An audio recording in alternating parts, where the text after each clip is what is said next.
Video में हमने बात की थी एनसीएफ 2005 के बारे में। एनसीएफ 2005 में हमने बात की थी नेशनल करिकुलम फ्रेमवर्क जिसे कहते हैं। उसमें बच्चों के पाठ्यक्रम के बारे में बात की गई थी, या जो उनकी किताबें बनती है उसमें क्या चीज़ें होनी चाहिए, क्या चीज़ें पुरानी हो गई है और उन्हें हमें हटाना चाहिए, और कैसे एक बेहतर पाठ्यक्रम हम बच्चों के लिए ला सके।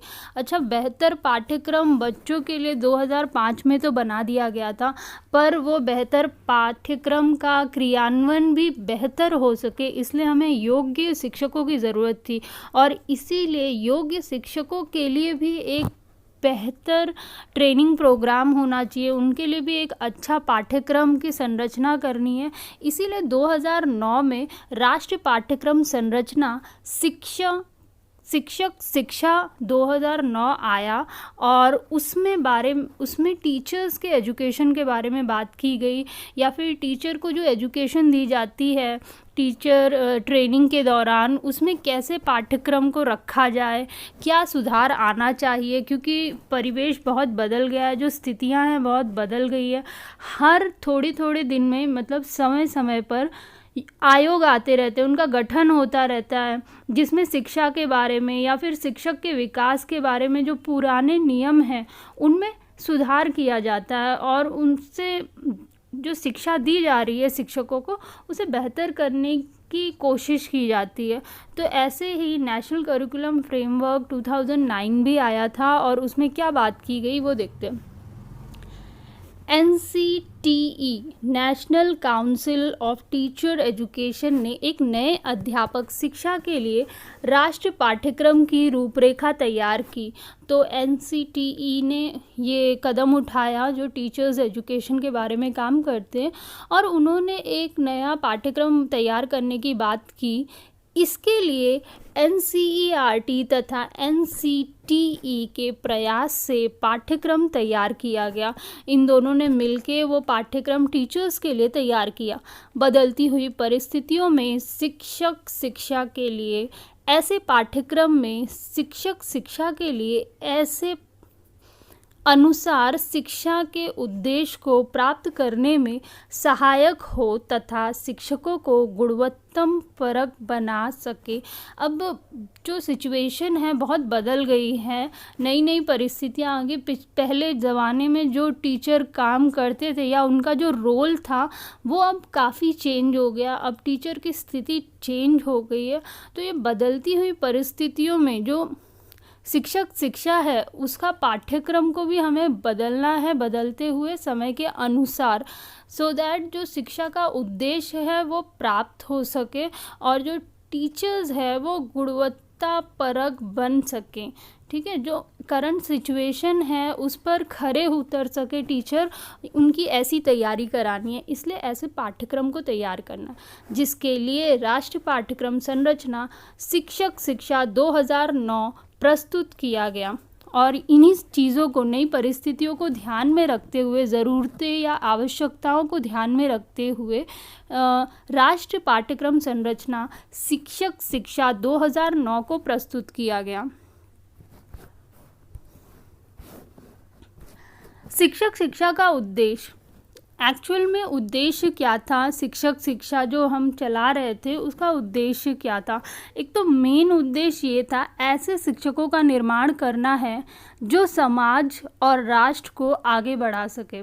तो ऐसे टीचर्स तैयार करना है, उन इतने गुणवत्तम मतलब अच्छी क्वालिटी के टीचर्स तैयार करना है जो हमारे समाज को, हमारे राष्ट्र को आगे बढ़ा सके और उन सब का विकास करने में सहायता दे सकें।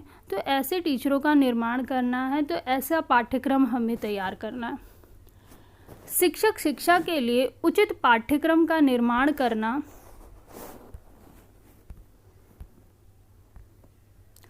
शिक्षक शिक्षा के लिए उचित पाठ्यक्रम का निर्माण करना शिक्षकों की योग्यता एवं गुणों को विकसित करना। जो शिक्षक शिक्षा है उसमें जो पाठ्यक्रम है वो सही हो, जो पहले चला आ रहा है वो पुराना पाठ्यक्रम है, पुरानी ज़रूरतें जो समाज की थी उसके अनुसार था, तो अब नया ज़माना है, नई परिस्थितियां हैं, नई ज़रूरतें हैं, उनके अनुसार पाठ्यक्रम का निर्माण करना है। पहले तो ये उद्देश्य था। नेक्स्ट, शिक्षकों की योग्यता एवं गुणों का विकास करना। ऐसे पाठ्यक्रम का निर्माण करना है जिससे शिक्षकों की जो योग्यता है, जो गुण है, उनका ऑटोमेटिकली विकास हो सके। तो हमें पाठ्यक्रम टीचरों के लिए ऐसा तैयार करना है कि उसके पाठ्यक्रम की वजह से या उसके ज़रिए योग्यता और गुणों का विकास हो सके शिक्षकों की। शिक्षक शिक्षा को का उचित समायोजन एवं समय विधि का निर्धारण करना।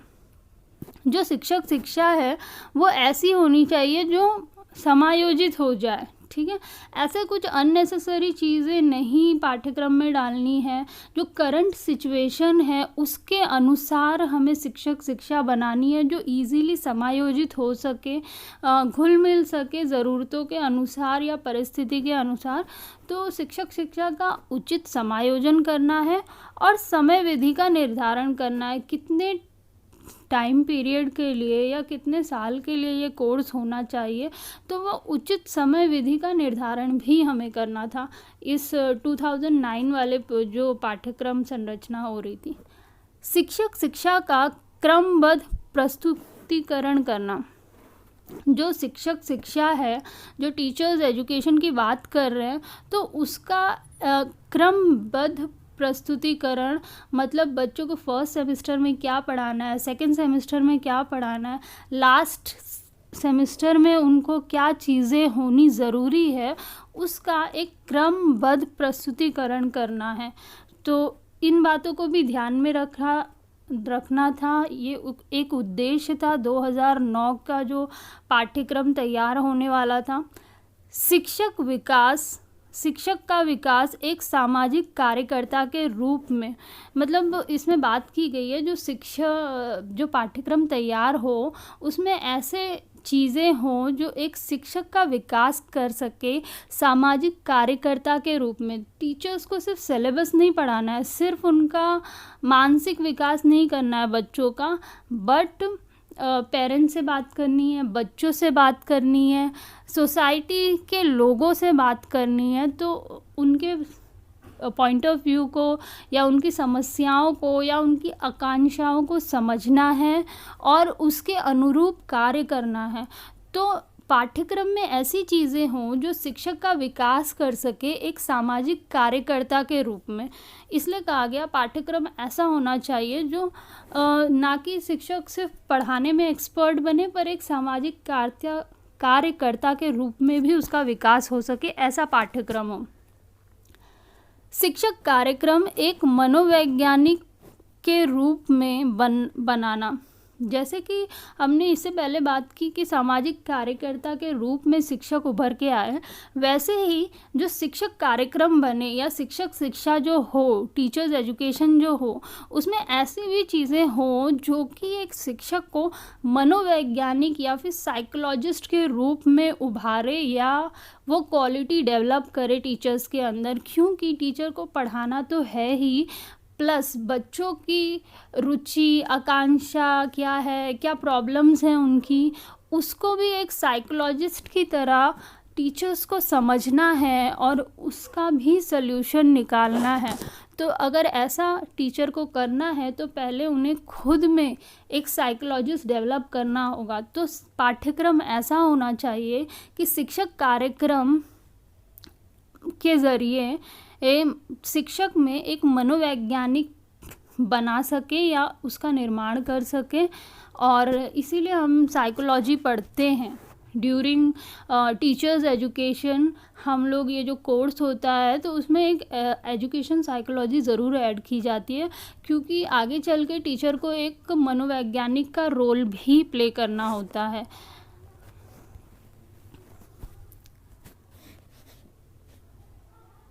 शिक्षा का विकास ये शिक्षा का नहीं है, शिक्षक का विकास है। शिक्षक का विकास एक निर्देशक या कह लो निर्देशनकर्ता एवं परामर्शदाता के रूप में। जो निर्देशनकर्ता होते हैं, परामर्शदाता, या आप कह लो टीचर्स को पढ़ाना भी है, एक सामाजिक कार्यकर्ता भी बनना है, एक साइकोलॉजिस्ट का रोल भी प्ले करना है। दूसरा, समय समय पे समाज के लोगों को या अभिभावकों को या फिर बच्चों को निर्देशन देना है, परामर्श भी देना है। निर्देशन परामर्श हम मतलब गाइडेंस करते हैं, बच्चों को डायरेक्ट करते हैं, उनको काउंसलिंग करते हैं। क्यों करते हैं? क्योंकि देखिए, कभी विषय के चुनाव के लिए आपको कौन सा सब्जेक्ट आपके लिए बेहतर होगा, या फिर आगे फ्यूचर में जाके आप कौन सा करियर चुनें, ये सब काम भी किसका होता है? शिक्षक का होता है। तो ऐसे समय पे शिक्षक को किसका रोल प्ले करना होता है? निर्देशनकर्ता या फिर परामर्शदाता। तो उसके लिए भी पाठ्यक्रम में चीज़ें होनी चाहिए, सो दैट टीचर में वो क्वालिटी डेवलप हो सके कि वो आगे जाके बच्चों को गाइडेंस एंड काउंसलिंग दे सके। छात्रों के सर्वांगीण विकास का उद्देश्य, टीचर को सिर्फ और सिर्फ मेंटल डेवलपमेंट नहीं करना, मानसिक विकास बच्चे का नहीं करना, बल्कि बच्चे का ओवरऑल डेवलपमेंट करना है। वो करने के लिए पाठ्यक्रम में ऐसी चीज़ें होनी चाहिए जो शिक्षक को तैयार कर सके और आगे चल के शिक्षक ये काम ईजीली कर सके। बच्चों का ओवरऑल डेवलपमेंट जब शिक्षक पढ़ेगा टीचर्स एजुकेशन के दौरान या टीचर्स ट्रेनिंग के दौरान, तभी आगे जाकर छात्रों का सर्वांगीण विकास कर पाएगा। शिक्षण अधिगम प्रक्रिया को प्रभावशाली बनाना। शिक्षण अधिगम प्रक्रिया में बहुत सारे शिक्षण सामग्री होती है, शिक्षण विधियाँ होती है, काफ़ी सारी एक्टिविटीज़ होती हैं जो कि हम शिक्षण के दौरान यूज़ करते हैं। तो वो सारी शिक्षण विधियाँ हो गई, सारे शिक्षण कार्यक्रम सामग्री, उन सब की नॉलेज पाठ्यक्रम के ज़रिए जो शिक्षा कार्यक्रम है, जो टीचर्स ट्रेनिंग है, उसके पाठ्यक्रम में होना चाहिए। जैसे कि टीचर आगे चल के जो शिक्षण अधिगम की प्रक्रिया है उसे प्रभावशाली तभी बना पाएगा जब वो सारी शिक्षण विधियों के बारे में जानेगा, सामग्रियों के बारे में जानेगा, सारी एक्टिविटीज़ के बारे में जानेगा, जो कि वो आगे चल के शिक्षण के दौरान उपयोग कर सके सही तरीके से। उचित मूल्यांकन करना। टीचर का जो पाठ्यक्रम होता है, जो ट्रेनिंग के दौरान आपको पाठ्यक्रम मिलता है, उसमें उन्होंने कहा कि एक उचित मूल्यांकन कर पाए उस क्वालिटी को भी डेवलप करना है, वो पाठ्यक्रम में ऐड करना है। देखिए, 4th सेमेस्टर में इवैल्यूएशन से रिलेटेड भी आपको चैप्टर्स आते, और ये ऐड क्यों किया गया है? इसलिए किया गया है क्योंकि आगे चल के जब ट्रेनिंग के बाद आप टीचर बने तो आप अच्छा इवैल्यूएशन भी कर सके। इवैल्यूएशन या मूल्यांकन कह लो, उसके ज़रिए हम बच्चे का इंटरेस्ट किस में है और किस चीज़ में नहीं है ये जान पाएंगे। जिस चीज़ में ज़्यादा इंटरेस्ट है उसके लिए उसे प्रोत्साहित करना, आगे चल के फ्यूचर में उसे क्या चीज़ें सेलेक्ट करनी है, जब हम सही मूल्यांकन करेंगे तभी उसे सजेस्ट कर पाएंगे उसके फ्यूचर में उसके लिए क्या बेहतर होगा। तो मूल्यांकन तकनीकें जब आप जानेंगे, मूल्यांकन के बारे में डिटेल में जब पाठ्यक्रम में पढ़ेंगे, तभी आगे जाके आप अच्छा मूल्यांकन कर पाएंगे और बच्चों की प्रॉब्लम्स का मूल्यांकन कर पाएंगे। अगर कोई बच्चा अच्छा परफॉर्म नहीं कर पा रहा तो उसके बारे में भी आप जान पाएंगे और उसका निराकरण निकाल पाएंगे, सल्यूशन दे पाएंगे। और बच्चे को एक अच्छी हेल्दी लाइफ देने के लिए पहले आपको जानकारी लेनी पड़ेगी कि उसकी प्रॉब्लम क्या है, और तभी आप सल्यूशन दे पाएंगे। तो पाठ्यक्रम में मूल्यांकन के बारे में भी इसलिए पढ़ाना पड़ेगा शिक्षकों को, जो कि आगे जाके जब वो टीचर बनेंगे उन्हें काम आएगा। तर्क एवं चिंतन का विकास करने का उद्देश्य, जो तर्क है, चिंतन है, उसका भी विकास हो सके, ऐसा पाठ्यक्रम तैयार करना है शिक्षकों के लिए।